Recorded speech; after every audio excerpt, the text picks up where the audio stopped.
Thank you very much. So we're going to tell you today about what we kind of consider a little bit of a social experiment. The lights just decided to leave me, but they're back.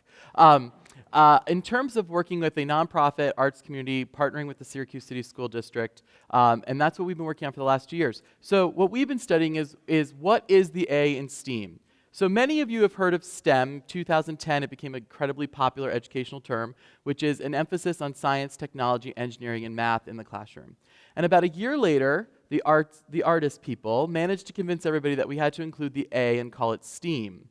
But nobody really knew what that meant. Okay? So still we're like 5 years later and people are still like, are you STEM? Are you STEAM? What are you? We don't know. So the debate is, what is the A? And some people argue the A is noodle necklaces. Some people argue, I know, my favorite. Some people argue the A is our traditional choir and band classes. We have an argument that the A is something different. And it starts with arts, but it's really about arts as access. Our program that we run with the City School District uses arts as the engagement method to teach core subjects to students. And so it's enrichment, but it's enrichment geared towards learning. And what we believe is that access is what's critical. So our program is about access to developing social and emotional skills, to new learning styles, to a national community of teaching artists that travel to Syracuse and work within these schools, to 21st century technology and career paths, things like learning iMovie, GarageBand, creating their own silent films, things like that. It also leads to access to parent involvement in the schools. We create opportunities for parents to engage with the school in a brand new way. It leads to community engagement. Ourselves, other university partners that we work with are now working within these same 6 schools. And what we produce is access to a productive school culture. And finally, our goal is to a community where the school is the center and focus of what's happening culturally and learning. So currently, the Redhouse, just to give you a little sense of why we're doing this mission and this experiment, is that our mission in the community is to create our work of the highest artistic caliber, but also having the greatest community impact. And in everything we do, that's how we measure our success. So currently, we're working with the City School District, and we're in 6 elementary schools: Porter, Seymour, Van Dyne, Bellevue, Fraser, and Dr. King. That was really impressive. I got all 6 out, just so you know. I struggle. And what we do is we have 29 teaching fellows who work in the school every single day. We teach over 3,000 kids every day for 45 minutes. Huge. We wanted to give you a sense of our size. So this was our recent t-shirt order, just so you can get a little bit of a sense of how many children we see every day at each school. So the coolest part is our current data. We're in our 2nd year of the program, and right now we know that participation is between 80 and 90% across the board in all 6 schools. So how did this happen? How did this come to be? Well, I went to meet with the superintendent about 2 years ago, and I said, hi, we're over at the Redhouse. We do this great work with the community. We'd love to find a way to engage with your students. And the superintendent said, how would you teach them? Now, I was a biochemistry major in college. Somehow I ended up in the arts. And so my first response was, I would use modern dance to teach mitosis and meiosis. And she stood up, shook my hand, and said, you're hired. And we had no idea for what. Zero concept of what we'd be doing. 2 years later, we have 3,000 students every single day. So at the Syracuse City School District, we are striving to become the most improved urban school district in America. And one of the ways we have done that is we have engaged in an extending learning time initiative in 12 of our schools. And Dr. Contreras, our superintendent, has taken the idea of after-school enrichment and moved it into the school day. So instead of limiting access for enrichment education to just the students that are able to attend after-school activities, this really opens the opportunity gap and allows all students to participate in the enrichment activities throughout the school day. As we created this time, we needed to make sure that extra time equals meaningful time for students and meaningful time for staff. Meaningful time for students meant bringing in high-quality community partners to help with the enrichment education, and the Redhouse was a perfect fit for that. Their all-inclusive mission really allowed them to work with our students in a positive and life-changing way. Extra time for teachers means that while our students are engaged in the enrichment learning time, teachers are engaging in their own learning and learning teaching strategies, learning how to interpret data and how to use that to strengthen their instruction in the classroom. They're able to collaborate with their teams and with their vertical teams within the schools so that their instruction increases and that student achievement increases. All of this increased teacher learning time and student learning time has really increased the buy-in from principals, and that's been key in making this program really become ingrained in schools and be really successful. So, what happens when all of these people who are higher up get a bunch of artists together and say, start living in the school and stop being polite and start being real, in the words of the real world, right? So we take this group of artists and we embed them in the school day. What happens to them? What happens when the artists become the insider? What happens when the arts is the heart of the school? What happens when the artist is confronted from working within the school rather than from outside on the periphery? When it happens to the artists, the teachers, the community members, the students, the parents, when arts are the most consistent thing within the school day other than the classroom teacher. And that is a scary proposition, because you imagine a place where artists are in control. I know, terrifying. It's crazy, it's messy, it's loud, it's disruptive. There is noodle necklaces on the ground and glue is on the wall. But that's not what happens. It's a place where it's inventive, supportive, unique, engaging, empowering, full of choice and positive experiences for young people. In reality, you're seeing students create music on iPads, movies in iMovie 1 week, and the next month they're creating pen and paper sketches of costume designs. The perfect union of 21st century skills with the old world stylings of using your hands to make a project come to life. And it's a perfect chance for us to close that opportunity gap like we were talking about. Now you're like, how does this work, right? How does this work? How do we get all these people to do the same thing? Our curriculum is different. We write from the top down, meaning that on any day, in any classroom in first grade, the same lesson is being taught. And I know that's scary, no child left behind, you do what I say. But it's so works in our model. We give the teachers the freedom to impart the knowledge, but we give them the objectives. So we start with our unit maps, which you see. And each day has an objective, which you'll see here.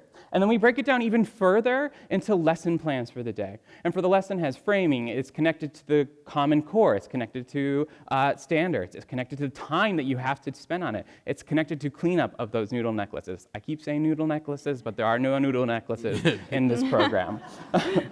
So again, it helps us to close the opportunity gap by making sure the education is clear and they have access to all this stuff. And each of our units is divided up into a 4 to 6 week period, right?